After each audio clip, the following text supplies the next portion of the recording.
میرے نہایت واجب الاحترام معزز سامعین کرام، السلام علیکم ورحمۃ اللہ وبرکاتہ۔ آج کی اس بابرکت جمعہ المبارک کے نشست میں مجھے آپ حضرات کے سامنے جس عنوان پر لب گشائی کرنے کی سعادت حاصل ہوئی ہے وہ ہے عباد الرحمن کے اوصاف۔ میں دعا گو ہوں اللہ رب العزت کی بارگاہ سے کہ رب کائنات مجھے کلمہ حق بیان کرنے کی توفیق عطا فرمائے اور بعد میں ہم سب کو اس پر صحیح معنوں میں عمل کرنے کی بھی توفیق عطا فرمائے۔ معزز سامعین کرام، ہم سب بندے تو اللہ تعالیٰ کے ہی ہیں، مگر بعض بندے یہ اللہ تعالیٰ کے بہت خاص ہوا کرتے ہیں۔ یہ دو الگ الگ باتیں ہیں۔ ایک کسی بندے کا یہ کہنا کہ میں اللہ کا بندہ ہوں، اور دوسرا خود رب کائنات کا یہ کہنا کہ یہ میرا بندہ ہے۔ یہ دو الگ الگ باتیں ہیں اور ان دونوں باتوں میں زمین و آسمان کا فرق ہے۔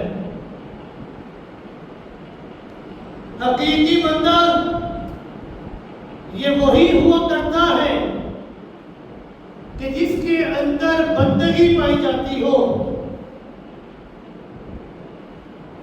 بندہ بغیر بندگی کے ہو تو وہ کس طرح بندہ کہلا سکتا ہے؟ ایک لحاظ سے اگر دیکھا جائے تو بندوں کی دو اقسام ہیں۔ ایک قسم وہ ہے کہ جنہیں رحمان کا بندہ کہا جاتا ہے، اور دوسری قسم وہ ہے کہ جنہیں شیطان کا بندہ کہا جاتا ہے۔ ظاہر سی بات ہے شیطان کے بندے، شیطان کے غلام یہ وہی لوگ کہلائیں گے جو کہ شیطان کی اطاعت کرتے ہیں، اور رحمان کے بندے وہی کہلائیں گے کہ جو اس کے احکامات پر چل کر اس کی رضا جوئی کرتے ہیں۔ جس طرح ایک غلام اور مملوک کا پورا وجود، اس کے جملہ اختیارات، اس کی ہر چیز اپنی آقا کے حکم کے تابع ہوا کرتی ہے، اسی طرح رحمان کے بندے زندگی کے ہر معاملے میں اپنے رب کی مرضی اور اس کے حکم کے تابع رہتے ہیں۔ سامعین کرام، رحمان کا بندہ ہونا یہ کوئی معمولی بات نہیں ہے، بلکہ یہ بہت بڑا اعزاز، بہت بڑا شرف ہے۔ قرآن مقدس کے اندر اللہ رب العزت نے اپنے چند پیغمبروں کا ذکر کرتے ہوئے انہیں اپنا بندہ کہلوایا ہے۔ اب خود رب کائنات یہ کہہ رہے ہیں کہ یہ میرا بندہ ہے۔ کتنا بڑا اعزاز، کتنا بڑا شرف ہے کہ خود خالق کائنات، مالک کائنات، اس کائنات کا داتا اور دستگیر یہ کہے کہ یہ میرا بندہ ہے۔ اس سے بڑی بات اور کیا ہو سکتی ہے؟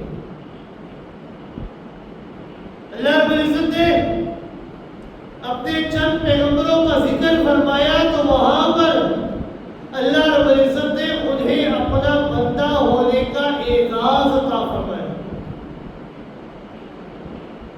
اللہ رب العزت نے فرمایا وَاذْكُرْ عَبْدَنَا دَاؤُد وَاذْكُرْ عَبْدَنَا أَيُّوبَ وَاذْكُرْ عِبَادَنَا إِبْرَاهِيمَ وَإِسْحَاقَ وَيَعْقُوبَ یاد کرو ہمارے بندے داؤد کو، یاد کرو ہمارے بندے ایوب کو، یاد کرو ہمارے بندے ابراہیم، اسحاق، یعقوب، ان کی سیرت کو پڑھو۔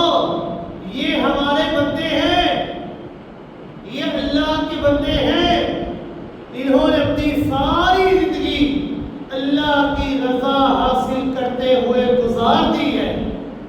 یہ میں اللہ کے بندے ہیں، یعنی ان کے اندر بندگی اس حد تک ٹوٹ ٹوٹ کر بھری ہوئی تھی کہ اللہ تعالیٰ نے انہیں اپنا بندہ ہونے کا اعزاز بخشا۔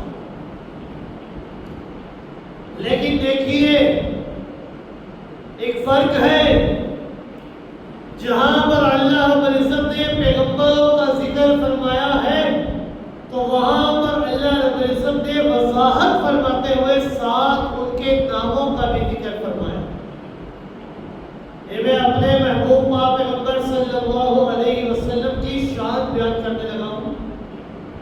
جہاں پر اللہ رب العزت نے دیگر انبیاء کا ذکر فرمایا تو وہاں پر اللہ رب العزت نے ان کے ناموں کا بھی ذکر فرمایا۔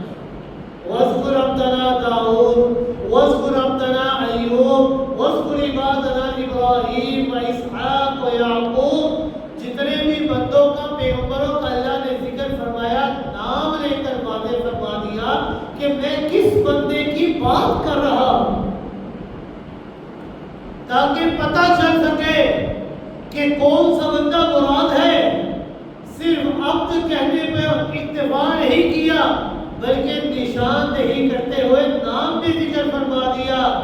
لیکن قربان جائیں آقا دو جہان، شافی محشر، ساقی کوثر، جناب محمد رسول اللہ صلی اللہ علیہ وسلم کی شان کے اوپر کہ جب ان کا تذکرے کی باری آتی ہے، جب ان کا ذکر کیا جاتا ہے تو رب کائنات وہاں پر مطلق لفظ ابد کا تذکرہ فرماتے ہیں، نام بیان نہیں کرتے۔ نام کا بیان کرنا ضروری نہیں سمجھا، کیوں؟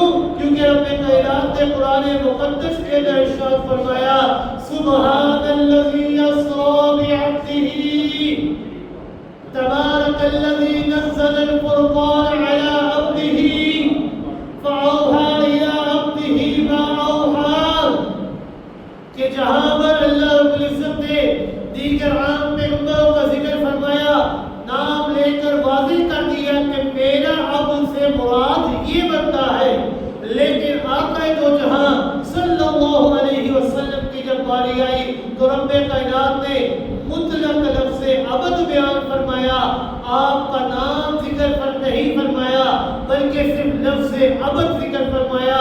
سبحان الذی اسری بعبدہ فاوحی الی عبدہ ما اوحی تبارک الذی نزل الفرقان علی عبدہ۔ جہاں پر بھی آقا دو جہاں صلی اللہ علیہ وسلم کی باری آئی، جہاں پر بھی اللہ رب العزت نے انہیں اپنا بندہ ہونے کا اعزاز عطا فرمایا، وہاں پر اللہ رب العزت نے ان کا نام ذکر نہیں فرمایا بلکہ صرف لفظ مطلق عبد لفظ ذکر فرمایا۔ اس کی کیا وجہ ہے کہ باقی پیغمبروں کا ذکر فرمایا تو نام لے کر واضح کر دیا کہ میری مراد ایوب علیہ السلام ہے، میری مراد داؤد علیہ السلام ہے، میری مراد ابراہیم علیہ السلام ہے، میری مراد اسحاق علیہ السلام، یعقوب علیہ السلام ہے۔ لیکن جب آپ کی باری آتی ہے تو رب کائنات آپ کا نام کیوں ذکر نہیں فرماتے؟ اس کی کیا وجہ ہو سکتی ہے؟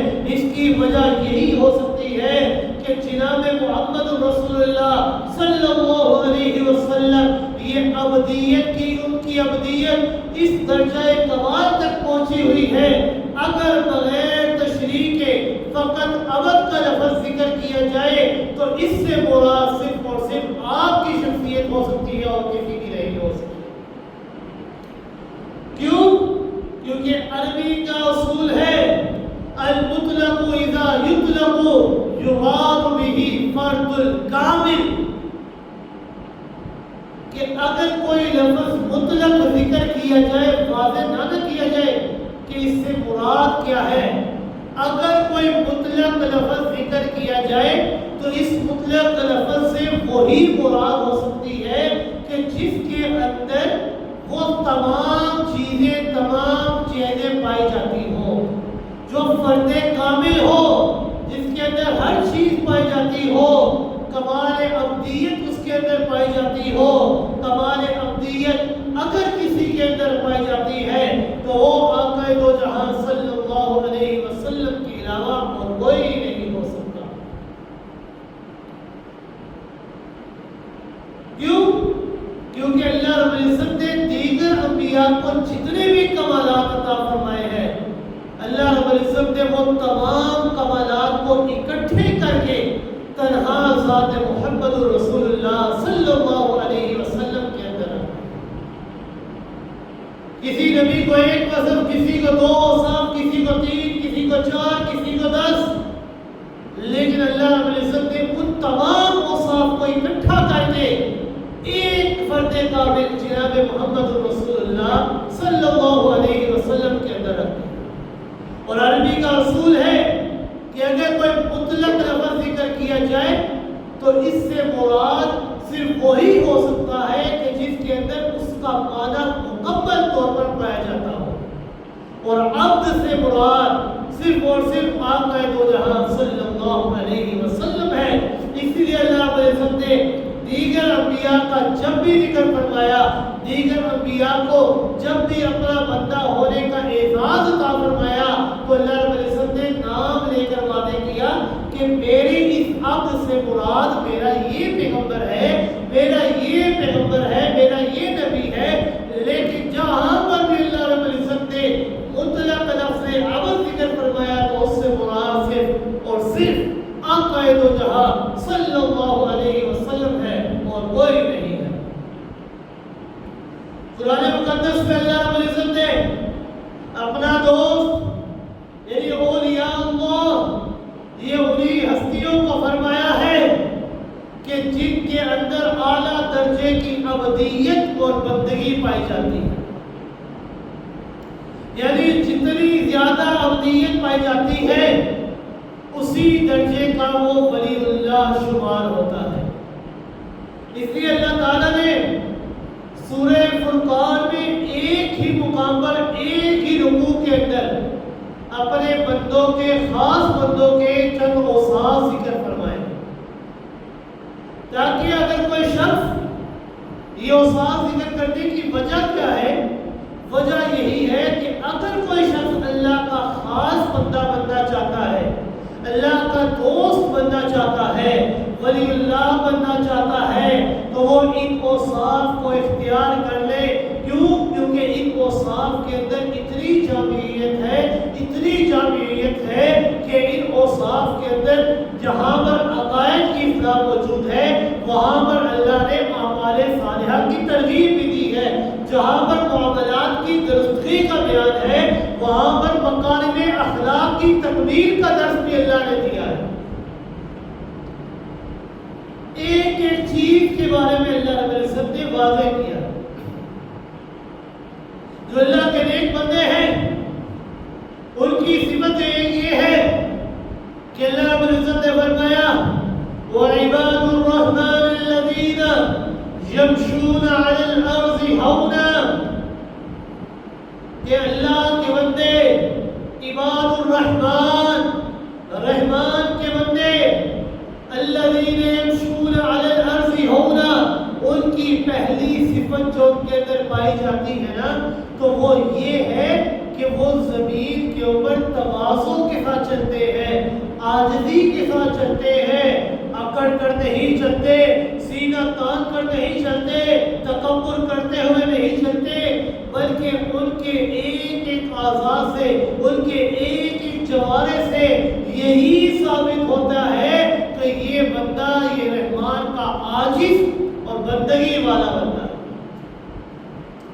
سورہ بنی اسرائیل آیت نمبر 37 کے اندر رب کائنات نے فرمایا وَلَا تَمْشِ فِي الْأَرْضِ مَرَحًا إِنَّكَ لَن تَخْرِقَ الْأَرْضَ وَلَن تَبْلُغَ الْجِبَالَ طُولًا، کہ رب کائنات نے فرمایا کہ اے انسان، زمین کے اوپر اکڑ کر نہ چل، اکڑ کر مت چل، کیونکہ تیرے اکڑنے کی وجہ سے نہ تو زمین کو پھاڑ سکتا ہے اور نہ ہی تو لمبا ہو کر پہاڑ کی چوٹی تک پہنچ سکتا ہے۔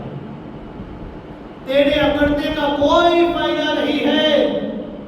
جو رحمان کے بندے ہیں ان کی صفت ہی یہی ہے، الذین یمشون علی الارض ہونا، کہ وہ جب بھی زمین کے اوپر چلتے ہیں تو تواضع کے ساتھ، عاجزی کے ساتھ چلتے ہیں۔ ان کی چال چلن سے یہی معلوم ہوتا ہے کہ یہ رحمان کا بندہ ہے، یہ اپنے رب کا عبادت گزار ہے۔ حدیث شریف میں آتا ہے کہ پیغمبر کائنات صلی اللہ علیہ وسلم یہ انتہائی وقار اور تواضع کے ساتھ چلا کرتے تھے، اور جب چلتے نا تو تھوڑا سا آگے کو جھک کر چلا کرتے تھے۔ اذا مشى تقلع كأنما ينحط في سبب، یعنی ہمت اور قوت کے ساتھ پاؤں اٹھا کر ایسے چلتے تھے کہ گویا کہ آپ اونچائی سے زمین پر اتر رہے ہیں۔ کہ کوئی انسان جب پہاڑ سے اترتا ہے تو اپنے قدموں کو مضبوطی سے رکھتا ہے اور اس کا جھکاؤ آگے کی طرف ہوتا ہے، تاکہ پتہ چل سکے کہ یہ بندہ عاجزی والا ہے۔ تو آپ کی چال چلن بھی اسی طرح تھی کہ آپ بھی زمین پر جب اپنے قدم کو رکھتے تو مضبوطی کے ساتھ رکھتے اور ذرا آگے کو جب جھک کر چلا کرتے تھے۔ کأنما الأرض تطوى له، گویا کہ زمین آپ کے لیے سمٹ رہی ہے۔ ویسے بھی اس زمین کے اوپر انسان کو اکڑ کر چلنا زیب نہیں دیتا۔ کیوں؟ انسان اکڑ کر کیا کر لے گا، کیا اکھاڑ لے گا؟ انسان کی کیا اوقات ہے؟ آج اس زمین کے اوپر اکڑ کر چلے گا تو انسان کو یہ یاد رکھنا چاہیے کہ آج اس زمین کے پیڑ کے اوپر میں اکڑ کر چل رہا ہوں، کل اسی زمین کے سینے کے اندر میں نے چلا جانا۔ جب انسان یہ بات اپنے ذہن میں رکھے گا کہ جس زمین کے اوپر میں اکڑ کر چل رہا ہوں کل اسی زمین کے پیڑ میں نے چلا جانا ہے، تو وہاں پر میرا یہ اکڑنا، میرا یہ مال و دولت مجھے کوئی فائدہ نہیں پہنچے گا۔ تو انسان کے اندر عاجزی ہم پیدا ہوگی، اور جو رحمان کے بندے ہیں، اللہ کے بندے ہیں، جو اللہ کی بندگی کرنے والے ہیں، وہ بندے کہ جنہیں دیکھ کر خود اللہ کی یاد آ جاتی ہے، ان کی پہلی صفت ہی اللہ نے یہ بیان فرمائی ہے، وَعِبَادُ الرَّحْمَنِ الَّذِينَ يَمْشُونَ عَلَى الْأَرْضِ هَوْنًا، کہ میرے بندے وہ بندے ہیں کہ جو زمین کے اوپر عاجزی اور تواضع کے ساتھ چلتے ہیں، اکڑتے نہیں ہیں۔ جو اللہ کے بندے ہیں ان کی پہلی صفت کہ تواضع اور عاجزی کے ساتھ چلا کرتے ہیں، اکڑتے نہیں، تکبر نہیں کرتے۔ اور ان کی دوسری صفت وَإِذَا خَاطَبَهُمُ الْجَاهِلُونَ قَالُوا سَلَامًا، کہ جب اہل جہالت ان سے خطاب کرتے ہیں تو وہ سلام کہتے ہیں۔ یعنی جہالت کا کام کرنے والے یا جاہلانہ باتیں کرنے والے جب بھی اللہ کے بندوں سے الجھنے کی کوشش کرتے ہیں تو وہ ان سے الجھتے نہیں، بلکہ ان کے لیے سلامتی والی بات ہی ہمیشہ کرتے، بلکہ تو طرح نہیں کرتے، گال گلوچ نہیں کرتے، برا بھلا نہیں کہتے، بلکہ سلامتی والی بات کرتے ہیں۔ ان کو کوئی تکلیف ایذا پہنچانے کے درپے نہیں ہوتے، ان کے ساتھ کوئی انتقامی کارروائی نہیں کرتے، بلکہ ان کے لیے سلامتی والی بات ہی ہمیشہ کرتے ہیں۔ بعض علماء اکرام نے فرمایا قالوا سلاما، اس سلامہ سے مراد سلام مطارقت ہے، کہ جب بھی کوئی جاہل بندہ الرحمان کے بندوں سے بات کرنے کی کوشش کرتا ہے یا جاہلانہ حرکت کو کرنے کی کوشش کرتا ہے تو جو رحمان کے بندے ہیں ان کی صفت یہ ہے قالوا سلاما، کہ وہ ان کو سلام مطارقت کہہ کر وہاں سے چل پڑتے ہیں، کہ ہم ان سے بات کرنے کی کوشش ہی نہیں کرتے، کیونکہ جب ان سے بات کریں گے الجھیں گے، تکلیف دیں گے، ایذا رسائی ہوگی، ان کو تکلیف ہوگی، ہمیں تکلیف ہوگی، تو جو اللہ کے بندے ہیں ان کی صفت ہی یہی ہے، قالوا سلاما، کہ وہ سلام مطابقت کہہ کر خاموشی سے وہاں پر چل پڑتے ہیں، وہاں سے چلے جاتے ہیں۔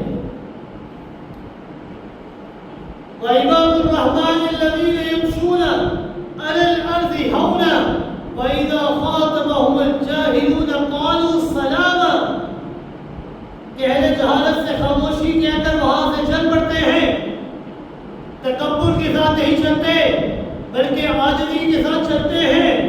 اور پھر ان کی تیسری صفت اللہ رب العزت نے بیان فرمائی، والذین یبیتون لربہم سجدا وقیاما، کہ رب کائنات نے فرمایا کہ جو میرے بندے ہیں نا، جنہیں میں اپنا بندہ کہہ سکتا ہوں کہ یہ رحمان کے بندے ہیں، ان کی تیسری صفت یہ ہے کہ وہ اپنے رب کے سامنے سجدہ کرتے ہوئے، قیام کرتے ہوئے اپنی ساری کائنات گزار دیا کرتے ہیں، اپنی راتیں سجدہ کرتے ہوئے، قیام کرتے ہوئے گزار دیا کرتے ہیں۔ اللہ رب العزت نے اس آیت میں ان کی عبادت کا بیان فرمایا۔ عباد الرحمان، جو رحمان کے بندے ہیں نا، ان کی عبادت کس درجے کی ہوا کرتی ہے۔ اللہ رب العزت نے بیان فرمایا، والذین یبیتون لربہم سجدا وقیاما، جو رحمان کے بندے ہیں ان کی عبادت اس طرح ہوا کرتی ہے کہ وہ اپنی راتوں کو لغو باتوں کے اندر یا بیہودہ کاموں کے اندر نہیں گزارتے، بلکہ وہ اپنی راتوں کو اپنے رب کے سامنے سجدہ کرتے ہوئے اور قیام کرتے ہوئے گزار دیا کرتے ہیں۔ یہ ان کی عبادت کا بیان ہے کہ وہ فرائض کے علاوہ نوافل کا بھی اہتمام کیا کرتے ہیں، نماز تہجد بھی ادا کیا کرتے ہیں، دن کو تعلیم و تبلیغ کا کام کیا کرتے ہیں، دن کو جہاد فی سبیل اللہ میں مصروف رہتے ہیں، لیکن جب رات ہوتی ہے تو آرام نہیں کیا کرتے، رات ہوتی ہے تو اللہ کی یاد سے غافل نہیں ہوا کرتے، رات ہوتی ہے تب بھی ان کا کام یہ ہوا کرتے ہیں کہ وہ اپنے رب کے سامنے کھڑے ہو جاتے ہیں اور اپنے رب کی خوب عبادت کیا کرتے ہیں۔ ان کی راتیں کھیل کود لہو و لعب اور غفلت میں نہیں گزرا کرتی بلکہ عبادتوں کے اندر گزرا کرتی ہے۔ ایک مقام پر اللہ رب العزت نے اپنے بندوں کی تعریف کرتے ہوئے ارشاد فرمایا، تتجافى جنوبهم عن المضاجع يدعون ربهم خوفا وطمعا، کہ ان کے جو یہ پہلو ہے نا، ان کے یہ پہلو بچھونوں سے، بستروں سے علیحدہ ہوا کرتے ہیں۔ مراد یہ ہے کہ وہ اپنے بستروں کے اوپر سویا نہیں کرتے بلکہ اپنے رب سے خوف کرتے ہوئے اور رب سے ہی امید کرتے ہوئے اپنے رب کے سامنے قیام کرتے ہوئے، سجدہ کرتے ہوئے راتیں گزار دیا کرتے ہیں۔ خوف بھی رب کا، امید بھی رب سے، کیوں؟ کیونکہ وہ اکیلا ہے کہ جس کا کوئی ہمسر نہیں، جس کا کوئی مد مقابل نہیں۔ قل هو اللہ احد اللہ الصمد لم یلد ولم یولد ولم یکن له کفوا احد۔ وہ تنہا تھا، تنہا ہے اور تنہا رہے گا، کوئی اس سے پوچھنے والا نہیں۔ لا يسأل عما يفعل وهم يسألون، وہ جو چاہے کر سکتا ہے، کوئی اس سے پوچھ نہیں سکتا۔ ہاں، ہم انسان جو کریں گے وہ رب ہم سے سوال کر سکتا ہے کہ میں نے تمہیں دنیا کے اندر اپنی عبادت کے لیے بھیجا تھا اور تم کیا کر کے آئے ہو؟ ہم جو کر رہے ہیں، ہماری ایک ایک چیز کو لکھنے کے لیے اللہ نے دائیں بائیں ہمارے فرشتے مقرر کر دیے، وہ ہماری ایک ایک حرکت کو لکھ رہے ہیں۔ اور کل قیامت کے دن جب رب ہم سے سوال کرے گا کہ یہ تمہارا نامہ اعمال ہے، تم نے کیا کر کے زندگی گزاری، کیا ہم جواب دیں گے؟ تو لہذا اللہ رب العزت نے اس دنیا کے اندر ہمیں پیدا کیا تو مقصد اللہ کی عبادت کرنا، تو خوب اپنے رب کی عبادت کیجیے۔ کیوں؟ کیونکہ جو اللہ کے بندے ہیں نا، اللہ کے خاص بندے، جنہیں خود اللہ اپنا بندہ کہہ رہا ہے، یہ دو الگ الگ باتیں ہیں، میں بار بار کہہ رہا ہوں کہ ایک بات یہ ہے کہ بندہ کہے کہ میں اللہ کوئی بڑی بات نہیں ہے. ہر انسان کہتا ہے کہ میں اللہ کا بندہ ہوں, ہمیں اللہ نے پیدا کیا, ہمارا مالک اللہ ہے, ہمارا داتا اللہ ہے, ہمارا رب اللہ ہے. لیکن دوسری بات اس میں زمین و آسمان کا فرق ہے کہ خود اللہ کہے کہ یہ میرا بندہ ہے. اس سے بڑی بات اور کیا ہوگی کہ رب ہمیں کہہ رہا ہے کہ یہ میرا بندہ ہے. اللہ رب العزت نے اپنے بندوں کی اوصاف ذکر فرمائے. وہاں پر اللہ رب العزت نے ان کی صفت یہ بھی بیان فرمائی, تتجافى جنوبهم عن المضاجع يدعون ربهم خوفا وطمعا, کہ وہ اپنی راتیں کھیل کود اور اللہ کو لاب کے اندر نہیں گزارتے, ان کے پہلو پیچھے بستروں کے ساتھ نہیں لگا کرتے, بلکہ ان کے پہلو بچھونوں سے جدا ہو کر اپنے رب سے خوف کرتے ہوئے اور امید کرتے ہوئے اپنے رب کے سامنے عبادت کرتے ہوئے, قیام کرتے ہوئے, سجدے کرتے ہوئے گزار دیا کرتے ہیں. یہ اللہ کے نیک بندوں کی صفت ہے. آپ جانتے ہیں کہ یہ جو نماز پنجگانہ جو اللہ نے ہمارے اوپر فرض فرمائی ہے, ان پانچوں نمازوں کی بڑی فضیلت ہے. فجر, ظہر, عصر, مغرب, عشاء, ان کی بڑی فضیلت ہے. لیکن یاد رکھیے گا, ان نماز پنجگانہ کے بعد اگر کوئی فضیلت والی نماز ہے نا, تو وہ نماز تہجد کے علاوہ اور کوئی نماز نہیں ہے. کیونکہ یہ نماز تہجد جس کی کوئی انسان پرواہ نہیں کرتا, یاد رکھیے گا یہ نماز تہجد اس کی بہت ہی زیادہ فضیلت ہے. کیونکہ اس نماز کے اندر انسان اپنے آرام, اپنی نیند کو قربان کر دیتا ہے. کیونکہ اس نماز کے اندر یہ وہ نماز ہے کہ جس نماز کے اندر کوئی ریاکاری اور کوئی نام و نمود کا نشان نہیں ہوتا. کیونکہ اس نماز کا تعلق صرف بندے کو اور رب کا ہوا کرتا ہے. یہ وہی بندہ ادا کرتا ہے کہ جو رغوب اپنے رب کی عبادت کرتا ہے, اپنے رب سے محبت کرتا ہے. ہر بندہ یہ نماز ادا نہیں کر سکتا. یہ وہی بندہ کرے گا کہ جس کے دل کے اندر اپنے رب سے خوف بھی ہے اور امید بھی ہے کہ اللہ میں ڈرتا بھی تجھ سے ہوں, کیونکہ تو نے اگر پکڑ لیا تو تیری پکڑ سے کوئی چھڑا نہیں سکتا, اور امید بھی تجھ سے ہی ہے کہ معاف کرنے والا بھی تو ہی ہے. وَقَالَ اللَّهُ غَفُورًا رَحِيمًا, معاف کرنے والا بھی تو ہی ہے, رحمان بھی تو ہے, رحیم بھی تو ہے, غفار بھی تو ہے. لہذا اے اللہ, ہم خوف بھی تیرا ہی رکھتے ہیں اور امید بھی تجھ سے ہی رکھتے ہیں. نماز پنجگانہ کے بعد سب سے فضیلت والی نماز نماز تہجد, اور جو رحمان کے بندے ہیں وہ اس نماز کو کبھی چھوڑا نہیں کرتے. ایک موقع پر پیغمبر کائنات صلی اللہ علیہ وسلم نے ارشاد فرمایا کہ قیام اللیل یعنی تہجد کی نماز کی پابندی کیا کرو. یہ آپ کا فرمان ہے کہ نماز تہجد کی پابندی کیا کرو. کیوں؟ کیونکہ یہ وہ نماز ہے کہ ہم انسانوں سے پہلے جتنے بھی نیک لوگ گزرے ہیں نا, یہ تمام نیک لوگوں کی عادت ہوا کرتی تھی کہ وہ اپنے رب کو راضی کرتے ہوئے اپنے رب کے قریب ہونے کے لیے اس نماز کو ادا کیا کرتے تھے. کیونکہ یہ وہ نماز ہے کہ جو تمہیں اپنے رب کے بے انتہا قریب کر دے گی. یہ وہ نماز ہے کہ جو سیئات کا کفارہ ہے اور گناہوں سے روکنے والی. یہ وہ نماز ہے کہ جس میں رب پہلے آسمان پر آ جاتا ہے اور سوال کرتا ہے, ہل من مستغفر فاغفر له, ہل من قائم تاب اللہ علیہ, ہل من رازق رزق اللہ بھی. ہے کوئی مجھ سے معافی مانگنے والا, میں اللہ آ گیا ہوں تمہیں معاف کرنے کے لیے. ہے کوئی توبہ کرنے والا, میں اللہ آ گیا ہوں توبہ قبول کرنے والا. ہے کوئی مجھ سے رزق طلب کرنے والا, میں اللہ رزق دینے والا تمہارے لیے آ گیا ہوں. مانگو تو صحیح, تمہارے مانگنے میں دیر ہو سکتی ہے, میں اللہ کے عطا کرنے میں اللہ کے راضی ہونے میں کبھی دیر نہیں ہو سکتی. تم میری طرف ایک قدم تو بڑھاؤ, میں اللہ تمہاری طرف 2 قدم بڑھا کر تمہارا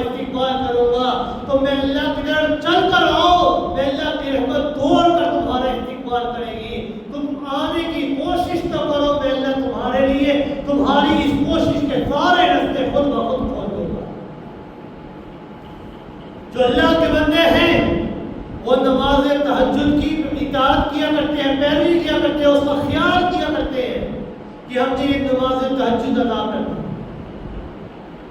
پیغمبر کائنات صلی اللہ علیہ وسلم بعد خدا بزرگ کوئی قصہ مختصر کہ اللہ کے بعد اگر کسی کا مقام ہے تو وہ کس کا ہے؟ آقا دو جہاں صلی اللہ علیہ وسلم۔ کوئی عام انسان بھی ان کے قدموں کی خاک کا مقابلہ نہیں کر سکتا۔ اللہ کے بعد اگر کسی کی شان ہے تو وہ آقا دو جہاں صلی اللہ علیہ وسلم کی۔ اللہ رب العزت نے آقا دو جہاں صلی اللہ علیہ وسلم کو پیدا فرمایا تو اللہ رب العزت نے ان کو ہر قسم کے گناہوں سے بالکل پاک کر دیا کہ آپ سے کبھی کوئی گناہ نہیں ہو سکتا۔ آپ گناہوں سے بالکل معصوم ہیں، بالکل پاک اور صاف ہیں۔ اگر وہ عبادت نہ بھی کرے تو کوئی حرج نہیں، لیکن گناہوں سے پاک اور معصوم ہو جانے کے باوجود بھی آپ کی اپنی حالت یہ تھی کہ وہ نماز تہجد کے اندر اتنا لمبا قیام کیا کرتے تھے حتی تتفطر قدماہ، کہ یہاں تک کہ ان کے قدم مبارک سوج جایا کرتے تھے، ان کے قدموں میں فرق پڑ جایا کرتا تھا، سوج جایا کرتے تھے۔ صدیقہ کائنات حضرت عائشہ رضی اللہ تعالیٰ عنہا فرماتی ہے کہ اے میرے محبوب پیغمبر صلی اللہ علیہ وسلم لما تصنعو، آپ اتنی مشقت کیوں اٹھاتے ہیں؟ حالانکہ اللہ نے تو آپ کو پاک پیدا کیا ہے، آپ سے کوئی گناہ نہیں ہونا، آپ کے خاتے میں تو صرف نیکیاں ہی نیکیاں ہے، آپ کوئی نیکی والا کام بھی نہ کریں لیکن آپ کو جنت تو ملنی ہے، آپ گناہوں سے پاک ہیں، آپ اتنی مشقت کیوں کرتے ہیں؟ آپ کے اگلے پچھلے تمام گناہ معاف ہیں۔ واقعہ دو جہاں صلی اللہ علیہ وسلم کا جواب تو سنیے کہ انہوں نے کیا فرمایا۔ انہوں نے فرمایا افلا اکون عبدا شکورا، کہ اے عائشہ کہ جس رب نے مجھے گناہوں سے پاک پیدا کیا ہے کیا میں اس رب کا شکر ادا نہ کروں؟ اگر وہ ناپاک پیدا کرتا تو میں کیا کر لیتا؟ اگر وہ مجھے پیغمبر بناتا تو میں کیا کر لیتا؟ اگر میں گناہ کرتا رہتا تو میں کیا کر لیتا؟ لیکن اللہ نے مجھے نبی بنایا، نبی بھی کوئی عام نبی نہیں بلکہ نبی آخر الزمان بنایا، مجھے خاتم النبیین بنایا، مجھے شافی محشر ساقی کوثر بنایا، مجھے شافی مستمین بنایا۔ اگر یہ اللہ مجھے نہ بناتا تو میں کون ہوتا ہوں جو اللہ سے سوال کر سکے؟ جب اللہ رب العزت نے اتنی چیزیں بن مانگے مجھے عطا کر دی ہے تو کیا میں اپنے رب کا شکر نہ ادا کروں؟ تو شکر کا کیا طریقہ انہوں نے اپنایا کہ وہ نماز تہجد ادا کیا کرتے، کیونکہ نماز تہجد یہ واحد وہ نماز ہے کہ جس کے اندر کوئی ریاکاری نہیں، یہ وہ نماز کہ جس میں صرف بندے اور رب کا تعلق ہوتا ہے اور کسی کا نہیں۔ ساری دنیا سوئی ہوتی ہے لیکن جو اللہ کا بندہ ہوتا ہے وہ جاگ کر اپنے رب کی عبادت کر رہا۔ بعض روایات میں آتا ہے کہ جس شخص نے عشاء کے بعد 2 یا 2 سے زیادہ رکعات پڑھ لی نا تو آپ صلی اللہ علیہ وسلم نے فرمایا بات للہ ساجدا و قیاما، کہ وہ اللہ کے ہاں ایسا لکھا جاتا ہے کہ گویا کہ اس نے پوری رات اللہ کے سامنے سجدہ کرتے ہوئے قیام کرتے ہوئے گزار دی۔ یعنی جو بندہ تہجد کی نماز عشاء کے بعد 2 یا 2 سے زیادہ رکعات پڑھ لیتا ہے تو اللہ رب العزت پوری رات کی عبادت کا ثواب اس کے نامہ اعمال میں کہ وہ بندہ یوں ہو جاتا ہے کہ پوری رات اس نے اپنے رب کے سامنے سجدے کیے، پوری رات اس نے قیام کرتے ہوئے اپنے رب کے سامنے گزارا۔ تو جو رحمان کے بندے ہیں جنہیں اللہ اپنا بندہ ہونے کا شرف عطا فرماتا ہے، ان کی صفت یہ ہے کہ وہ اپنے رب کے سامنے جو راتیں ہیں نا وہ عبادت کرتے ہوئے گزارتے ہیں، کھیل کود لہو و لعب اور تماشوں اور بےہودہ کاموں میں نہیں گزارتے۔ اللہ رب العزت نے اپنے نیک بندوں کی ایک اور صفت کا ذکر فرمایا تو رب کائنات نے فرمایا والذین یقولون ربنا اصرف عنا عذاب جہنم ان عذابها کان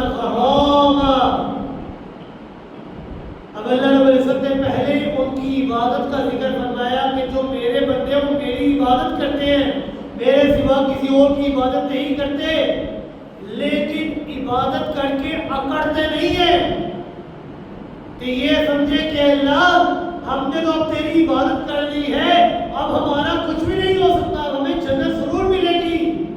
نہیں، عبادت بھی کرتے ہیں لیکن ساتھ ہی ساتھ دوزخ کے عذاب سے پناہ بھی مانگتے ہیں، اللہ سے دعا کرتے ہیں ربنا اصرف عنا عذاب جہنم، اے ہمارے رب ہمیں جہنم کے عذاب سے بچا لے۔ اپنی عبادت کے اوپر اکڑتے نہیں بلکہ عبادت کر کے خوف رکھتے ہوئے جہنم کے عذاب سے پناہ مانگتے ہیں، ربنا اصرف عنا عذاب جہنم، کہ اللہ ہمیں جہنم کے عذاب سے بچا لے۔ کیوں؟ ان عذابها کان غراما، یاد رکھیے گا کہ جہنم کا عذاب یہ کوئی عام عذاب نہیں بلکہ چمٹ جانے والا عذاب ہے، ایسا چمٹ جانے والا عذاب جو کبھی نہ ختم ہونے والا۔ اب رحمان کے بندے کرتے بھی ہیں لیکن ڈرتے بھی ہیں، یعنی یوں نہیں کہ ہم نمازیں پڑھ لی، ہم نے روزے رکھ لیے، ہم نے عبادت کر لی، اب ہمیں ڈرنے کی ضرورت نہیں، بلکہ کرتے بھی ہیں، عبادت بھی کرتے ہیں، سجدے بھی کرتے ہیں، قیام بھی کرتے ہیں، روزے بھی رکھتے ہیں، نیک اعمال بھی کرتے ہیں، یہ ساری چیزیں کرنے کے باوجود پھر بھی ڈرتے ہیں، فرائض کے علاوہ نوافل بھی ادا کرتے ہیں، اور یہ ساری چیزیں ادا کرنے کے باوجود انہیں اپنی عبادت کے اوپر کوئی گھمنڈ نہیں ہے، عبادت کرنے کے ساتھ ساتھ ہمیشہ جہنم کے خوف سے ہمیشہ لرزاں اور ترسا رہتے ہیں، ہمیشہ رب سے دعا کرتے ہیں الذین یقولون ربنا اننا آمنا فاغفر لنا ذنوبنا وقنا عذاب النار۔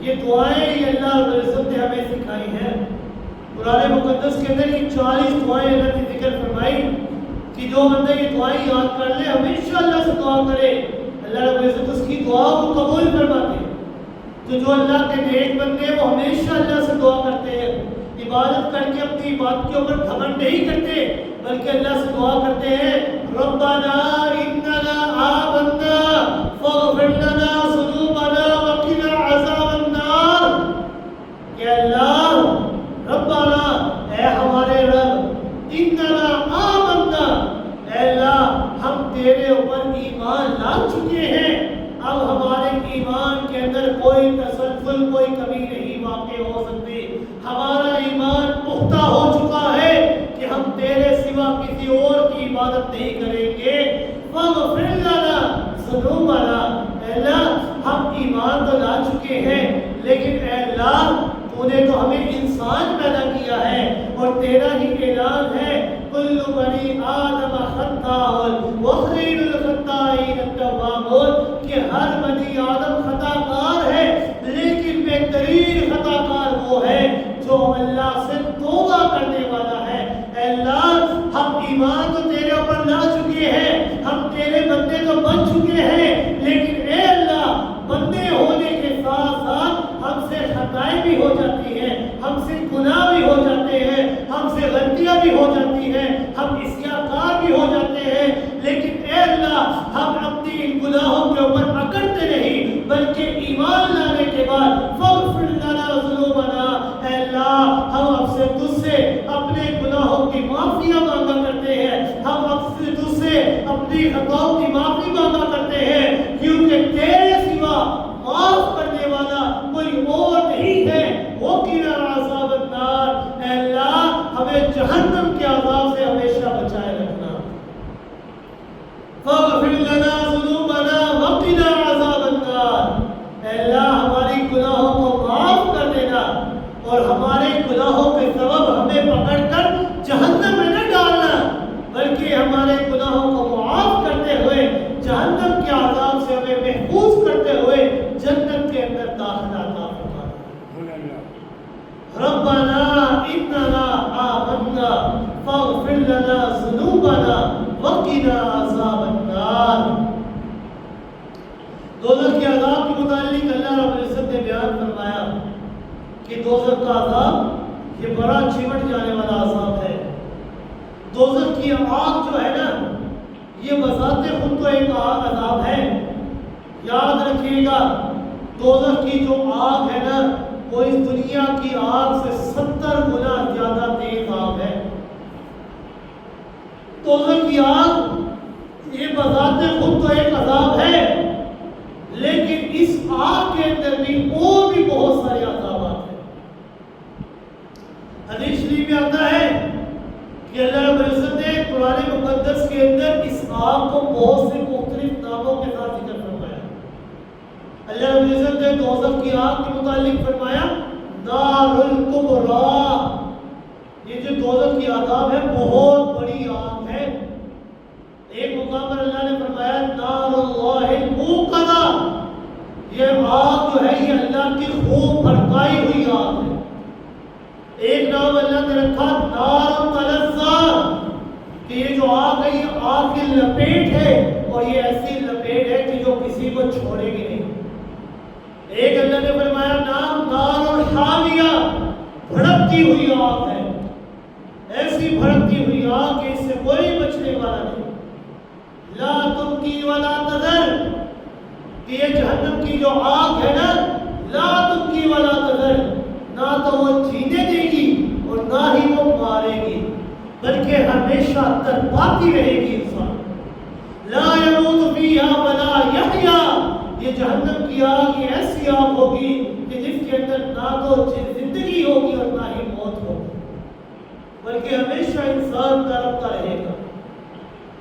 صرف اتنا ہی نہیں بلکہ اونٹوں کے برابر بڑے بڑے سائز کے سانپ ہوں گے، خنجر ہوں گے، بچھو ہوں گے کہ جن کے محض ایک دفعہ ڈس دینے کی وجہ سے 40 سال تک اس کی سوزش باقی رہے گی۔ کھانے کے لیے وہاں پر زری آگ کے کانٹے ہوں گے، تھوڑ کے درخت ہوں گے، گلے میں اٹکنے والا کھانا ہوگا، پینے کے لیے وہاں پر زخموں کی پیپ ہوگی، ابلتا ہوا تیل ہوگا، پیپ والا پانی ہوگا کہ جو انسان ایک گھونٹ بھی پانی پی لے گا تو اندر کی آنتڑیاں وہیں پر ہی تباہ و برباد ہو جائیں گی۔ انسان اسے ایک ایک گھونٹ کر کے پینے کی کوشش کرے گا، لیکن ایک ایک گھونٹ کے اندر اسے اپنی موت نظر آئے گی۔ وہاں پر لوہے کے ہتھوڑے ہوں گے کہ جس کے ذریعے انسان کے سر کچلے جائیں گے۔ وہاں پر لمبی لمبی زنجیریں ہوں گی، لمبے لمبے پھندے ہوں گے۔ اہل جہنم چیخ چیخ کر اللہ سے فریاد کریں گے اِسْعَوْا فِيهَا وَلَا تُكَلِّمُونَ، کہ اللہ ہمیں ایک دفعہ موقع دے دے، ہمیں ایک دفعہ دنیا کے اندر بھیج دے، ہم تیری عبادت کریں گے۔ لیکن اللہ رب العزت کی طرف سے ایک ہی جواب ملے گا اِسْعَوْا فِيهَا وَلَا تُكَلِّمُونَ، کہ تم ذلیل اور رسوا ہو کر ہمیشہ یہاں پر رہو گے، آج کے بعد میں اللہ تم سے کبھی ہم کلام نہیں ہوگا۔ تو جو رحمان کے بندے ہیں نا ان کا طریقہ کار، ان کی عادت یہ ہوا کرتی ہے کہ وہ کرتے بھی ہیں اور ڈرتے بھی ہیں۔ عبادت تو کرتے ہیں لیکن اپنی عبادت کے اوپر اکڑتے نہیں، بلکہ اپنی عبادت کے اوپر گھمنڈ نہیں ہوتا، بلکہ اپنی عبادت کے اوپر گھمنڈ نہ کرتے ہوئے اپنے رب سے توبہ اور استغفار کیا کرتے کہ اللہ ہم نے تیرے اوپر ایمان تو بے شک لیا ہے، ہم تیری عبادت تو بے شک کرتے ہیں، لیکن عبادت کرنے کے ساتھ ساتھ ہم ہیں تو انسان، ہم سے غلطیاں تو ہو جاتی ہیں۔ اے اللہ اسی وجہ سے فاغفر لنا ذنوبنا، ہم تجھ سے اپنے گناہوں کی معافی مانگتے ہیں، ہمیں جہنم کے عذاب سے بچا لے، کیونکہ کل قیامت کے لیے صرف دو ہی چیزیں ہوں گی، یا جہنم یا جنت۔ انسان کو چاہیے کہ ہمیشہ اس دنیا کے اندر جب تک زندہ ہے تو جہنم سے پناہ طلب کرتا ہے۔ تو جو رحمان کے بندے ہیں ان کی صفت ہی یہی ہے کہ وہ ہمیشہ جہنم کے عذاب سے پناہ طلب کرتے رہتے ہیں۔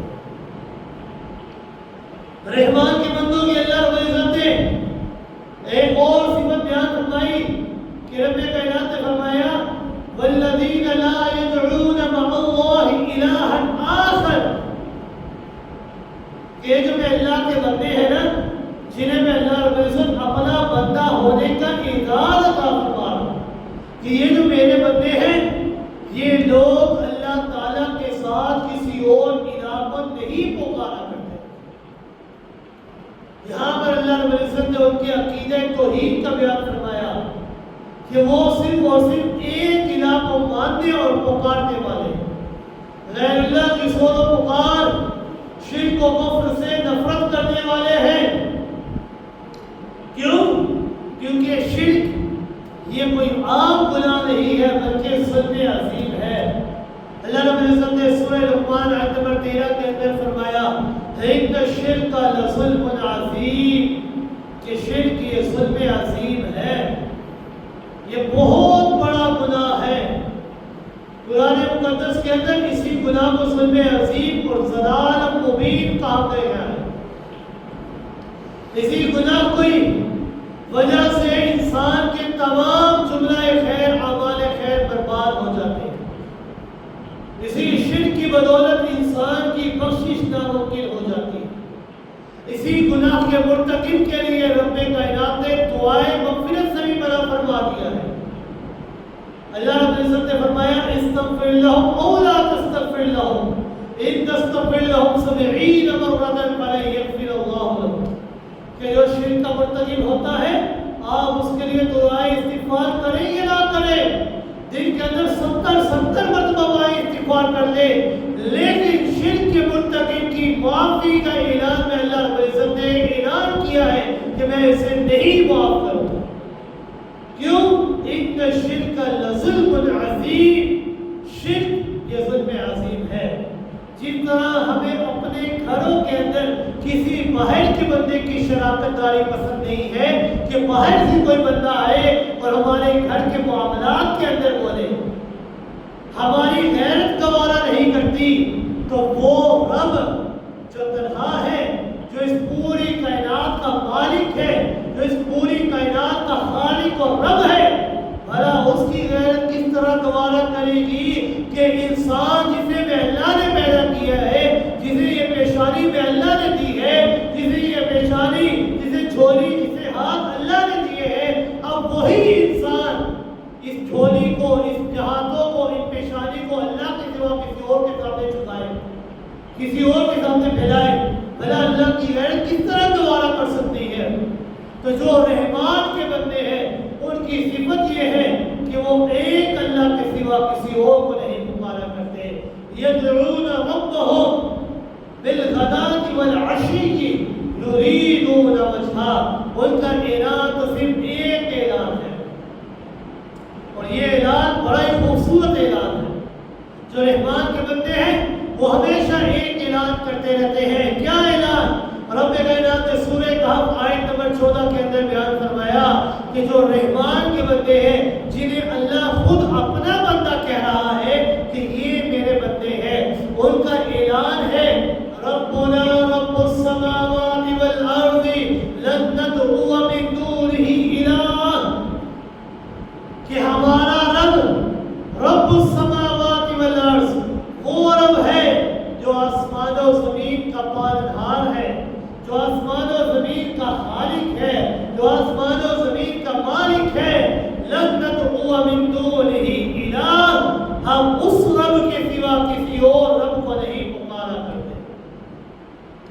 وہ صرف اور صرف اکیلے رب کو پکارتے ہیں اور کسی کو نہیں پکارتے.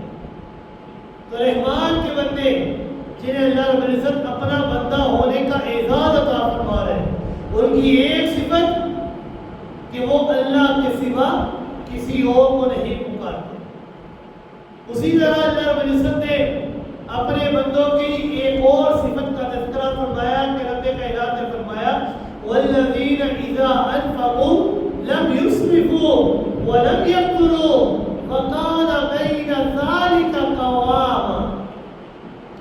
کہ وہ لوگ جو اللہ کے بندے ہیں جنہیں اللہ رب العزت اپنا بندہ ہونے کا اعزاز عطا فرما رہے ہیں، وہ لوگ جو اپنا مال خرچ کرتے ہیں نا، تو مال خرچ کرتے ہوئے نہ تو اسراف اور فضول خرچی سے کام لیتے ہیں اور نہ ہی بخل اور کنجوسی سے کام لیتے ہیں.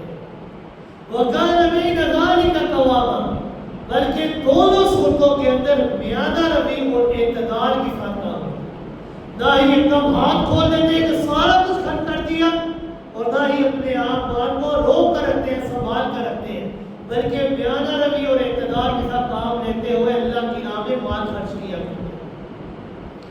یاد رکھیے، اسراف کا مطلب یہ ہے کہ جائز اور مباح کاموں میں ضرورت سے زائد خرچ کر دینا۔ اللہ کے بندے ان کی صفت یہ ہے کہ وہ اسراف سے کام نہیں لیتے، اور اسراف کا معنی جائز اور مباح وہ کام کہ جہاں پر خرچ کر سکتے ہیں لیکن وہاں پر بھی حد سے زیادہ خرچ نہیں کرتے۔ علماء کرام نے فرمایا نام و نمود کے لیے اگر اسراف سے کام لیا جائے تو وہ تبذیر کے اندر آ جاتا ہے، اور تبذیر یہ بنص قرآن حرام ہے۔ یعنی انسان اپنا مال بے انتہا خرچ کرے، کھلا خرچ کرے کہ لوگوں کے سامنے میرا نام بن جائے، یہ بڑا مالدار ہے، اس کا بڑا پیسہ ہے، کہ جو اپنے نام و نمود کے لیے اپنا مال خرچ کرتا ہے، ایسا بندہ تبذیر کے اندر داخل ہو جاتا ہے، اور تبذیر یہ بنص قرآن حرام ہے۔ اور یاد رکھیے، تبذیر کا معنی حد سے زیادہ خرچ کرنا، نام و نمود کے لیے خرچ کرنا۔ اور اللہ رب العزت نے قرآن مقدس کے اندر فرمایا ان المبذرین کانوا اخوان الشیاطین، کہ جو بندہ تبذیر سے کام لیتا ہے اپنے نام کو بڑھانے کے لیے کہ لوگوں کے سامنے میرا نام بن جائے، اس نام کی خاطر جو بندہ خرچ کرتا ہے، کانوا اخوان الشیاطین، ایسا بندہ یہ شیطان کا بندہ کہلاتا ہے، یہ رحمان کا بندہ نہیں ہو سکتا، یہ شیطان کا بندہ ہے، وہ شیطان کا بندہ کہلائے گا۔ اور جو اللہ کے نیک بندے ہیں، ناجائز جگہوں پر تو بالکل خرچ ہی نہیں کرتے، یہ جو ناجائز کام ہے، ناجائز جگہ ہیں، وہاں پر خرچ نہیں کرتے، لیکن جو جائز کام ہے وہاں پر بھی اسراف سے کام نہیں لیتے کہ اندھیوا خرچ کر دیا، نہیں، بلکہ اپنے آپ کو روک کر جتنا موقع ہے، جتنی جگہ ہے، جتنا جائز ہے اتنا خرچ کرتے ہیں۔ جیسے شادی بگاہ ہوگی یا دیگر مباح تقریبات آ گئی، ہاں، اگر حق کے راستے میں سارا مال بھی خرچ کرنا پڑ جائے تو اس کے اندر انسان کو دلیل نہیں کرنی چاہیے۔ اللہ کے بندے، یہ جو خاص بندے ہیں، یہ نہ تو اسراف سے کام لیتے ہیں اور نہ ہی بخلی سے کام کرتے ہیں، بخل اور کنجوسی سے کام کرتے ہیں۔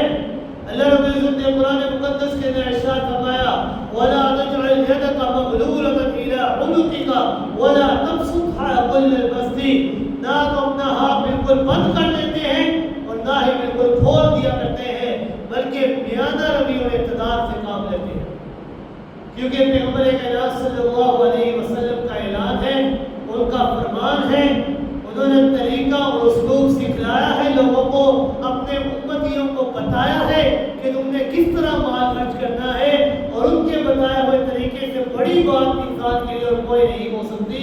پیغمبر کائنات صلی اللہ علیہ وسلم نے فرمایا وَعَلَى مَنِ اقْتَصَدَ، کہ جس بندے نے میانہ روی اختیار کر لی، جس بندے نے اعتدال سے کام کر لیا، جو اعتدال پر قائم رہ گیا، جس نے حد سے زیادہ نہ تو خرچ کیا اور نہ ہی بالکل اپنا ہاتھ بند کر لیا، ایسا بندہ کبھی مفلس اور محتاج نہیں ہوگا۔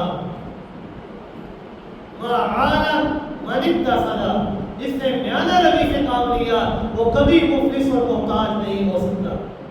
قرآن حکیم میں بھی اللہ رب العزت نے یہی حکم دیا کُلُوا وَاشْرَبُوا، کھاؤ پیو، اللہ نے منع نہیں کیا، اللہ رب العزت کا دیا ہوا مال ہے، ہمارے پاس جتنا ہی مال ہے یہ اللہ کی دین ہے، اللہ نے ہمیں عطا کیا، اللہ نے ہمیں منع نہیں کیا کہ تم نے بالکل نہ کھانا ہے نہ پینا ہے، بلکہ اللہ حکم دے رہا ہے کُلُوا وَاشْرَبُوا، کھاؤ پیو، وَلَا تُسْرِفُوا، لیکن حد سے زیادہ نہ خرچ کرنا، کیوں؟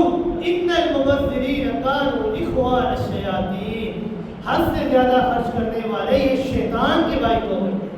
میانہ روی سے کام لینا، پیغمبر کائنات صلی اللہ علیہ وسلم کا اعلان ہے، انہوں نے بتلایا من فقہ الرجل من اقتصد فی معیشتہ، کہ آدمی کی دانش مندی اور اس کے عقل مند ہونے کے لیے یہی بات کافی ہے کہ وہ اپنے خرچے کے اندر میانہ روی سے کام لیتا ہے، وہ اعتدال سے کام لیتا ہے، نہ تو حد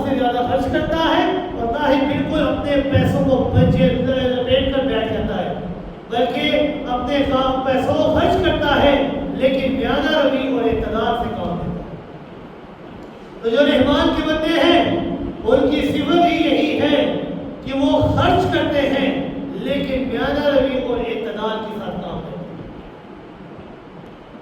اللہ رب العزت نے اپنے نیک بندوں کی بہت ساری ذکر اوصاف ذکر فرمائے، انہی اوصاف میں سے اللہ رب العزت نے ایک اور صفت یہ بھی بیان فرمائی، والذین اذا ذکروا بآیات ربہم لم یخروا علیہا صما وعمیانا، کہ جو میں اللہ رب العزت کے خاص بندے ہوا کرتے ہیں۔ یاد رکھیے گا میں ان لوگوں کے اوصاف ذکر کر رہا ہوں کہ جنہیں خود اللہ اپنا بندہ کہہ رہا ہے کہ یہ میرے بندے ہیں۔ ان دونوں باتوں میں زمین و آسمان کا فرق ہے کہ ہم لوگ کہیں کہ ہم اللہ کے بندے ہیں، ہم تو اللہ کے بندے ہیں، اللہ ہمارا خالق ہے، اللہ ہمارا مالک، اللہ ہمارا رازق، یہ بات یہ ہم مانتے ہیں، ہر بندہ مانتا ہے، لیکن اصل بات یہ ہے کہ خود اللہ کہے کہ یہ میرا بندہ ہے۔ جسے اللہ اپنا بندہ کہے اس سے بڑی بات اور کیا ہو سکتی ہے؟ اللہ رب العزت کہہ رہے یہ میرا بندہ ہے۔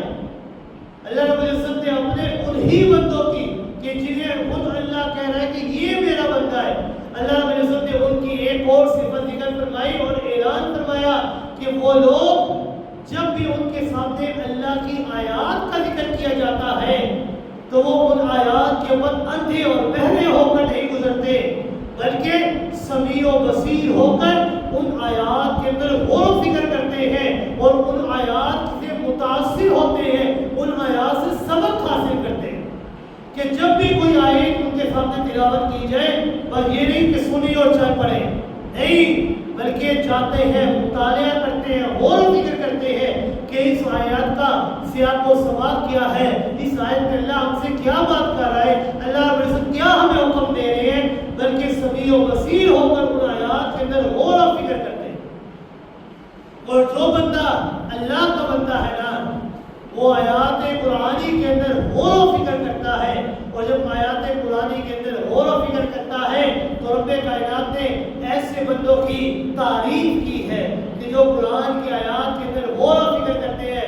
رب کائنات نے تعریف کرتے ہیں فرمایا الذین اذا ذکر اللہ وجلت قلوبهم واذا تلیت علیہم آیاتہ زادتہم ایمانا، کہ جب بھی ان کے سامنے اللہ کی آیات کی تلاوت کی جاتی ہے تو ان کے دل ڈر جایا کرتے ہیں، وہ ڈر جاتے ہیں کہ ہم کل قیامت کے دن اللہ کو کیا منہ دکھائیں گے، ہم یہ کس طرح زندگی بسر کر رہے ہیں، کس طرح ہماری زندگیاں گزر رہی ہیں، بے پرواہی لاپرواہی کے اندر ہماری زندگیاں گزر رہی ہیں، ہمیں نمازوں کی کوئی پرواہ نہیں، ہمیں نیک اعمال کی کوئی پرواہ نہیں، ہم گناہوں کے اندر پھنسے ہوئے ہیں، دنیا داری کے اندر پھنسے ہوئے ہیں، نہیں، جب بھی ان کے سامنے اللہ کی آیات کی تلاوت کی جاتی ہے ان کے دل ڈر جایا کرتے ہیں، اور صرف ڈرتے نہیں بلکہ ان آیات کی بدولت ان کے ایمان کے اندر اور اضافہ ہو جاتا ہے، وہ اپنے رب کے اور قریب ہو جایا کرتے ہیں۔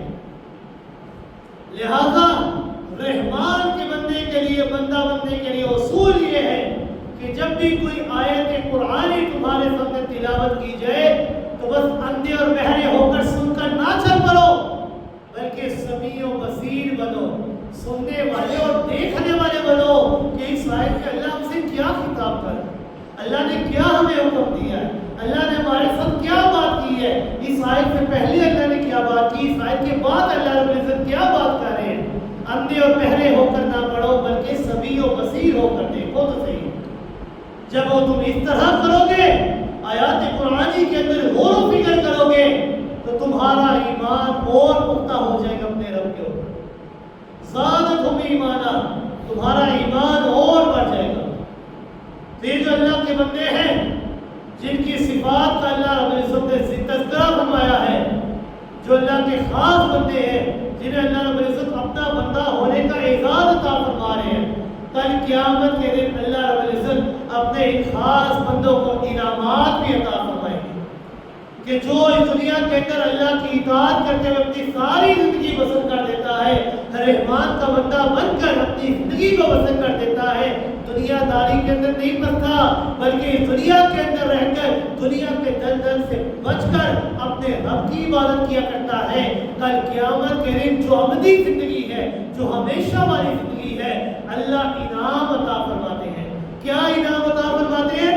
اللہ رب العزت نے فرمایا اولئک یجزون الغرفۃ بما صبروا ویلقون فیہا تحیۃ وسلاما.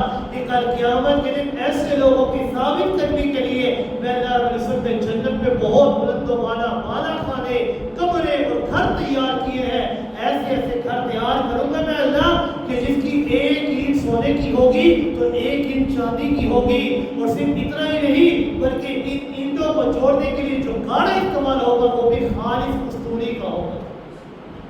اس جنت کے اندر جو چاہو گے جو مانگو گے اللہ رب العزت تمہیں عطا کر دے گی. تمہاری ہر چاہت پوری ہوگی. جو پھل چاہو گے ہر چیز ملے گی. وہاں پر پینے کے لیے خالص دودھ، خالص شراب، خالص شہد، خالص پانی، ہر چیز تمہیں وہاں پر اللہ رب العزت عطا فرمائیں گے. اور یہ جنت خالدین فیہا، یہ جنت یہ کوئی چند دنوں کی نہیں ہوگی. خالدین فیہا، یہ تم وہاں پر ہمیشہ ہمیشہ رہو. لہذا یہ دنیا کے اندر جو اپنی زندگی جو باقی ہے اس دنیا کے اندر رہتے ہوئے خوب اپنے رب کی عبادت کیجئے. اپنے رب کی اس طرح عبادت کیجئے کہ اللہ رب العزت کہے کہ یہ میرا بندہ ہے. وہ بندہ بنو کہ جنہیں دیکھ کر اللہ کی یاد آ جاتی ہے. اس طرح نہیں کہ جنہیں دیکھ کر دور جانے کا دل کرتا ہے، بلکہ وہ بندہ بنو کہ جنہیں دیکھ کر ان کے قریب جانے کا دل کرے اور اللہ کی یاد آ جائے. اس دنیا داری کے اندر اپنے آپ کو نہ پھنسو. دنیا کے پیسے کے پیچھے نہ بھاگو. کیوں؟ کیونکہ یہ پیسہ تمہارے کسی کام نہیں آئے گا. یاد رکھنا انسان کو جو کفن پہنایا جائے گا اس کفن کی کوئی جیب نہیں ہوا کرتی کہ انسان یہ جتنا پیسہ اس نے بنایا اپنی جیبوں میں ڈال کر کفن میں ساتھ لے جائے. نہیں، اگر کام آئے گا تو انسان کے نیک اعمال کام آئے. وہاں پر یہ مال و دولت، یہ سونا چاندی، یہ زیورات و محلات انسان کے کوئی کام نہیں آئیں گے. کفن کی کوئی جیب نہیں ہوا کرتی. وہاں پر اگر کام آنا ہے تو انسان کے نیک کام ہو. لہذا شیطان کا بندہ نہ بنو، رحمان کا بندہ بنو. رحمان کا بندہ وہی بنے گا جو اپنی ساری زندگی اللہ کے حکموں کی اطاعت کرتے ہوئے گزارتے، اللہ کے احکامات کی پیروی کرتے ہوئے گزارتے. لہذا جتنی زندگی گزر چکی ہے اللہ سے توبہ اور استغفار کرے، کیونکہ رحمان کے بندے اپنے نیک اعمال پر اکڑتے نہیں بلکہ استغفار کرتے رہتے ہیں. اے اللہ ہم تجھ سے استغفار کرتے ہیں، ہم انسان ہیں، خطا ہوگی، ہمیں معاف کر دے. اور جو ہماری باقی زندگی ہے اے اللہ ہمیں عبادت کرنے کی اپنی توفیق عطا فرما دے. وما علینا الا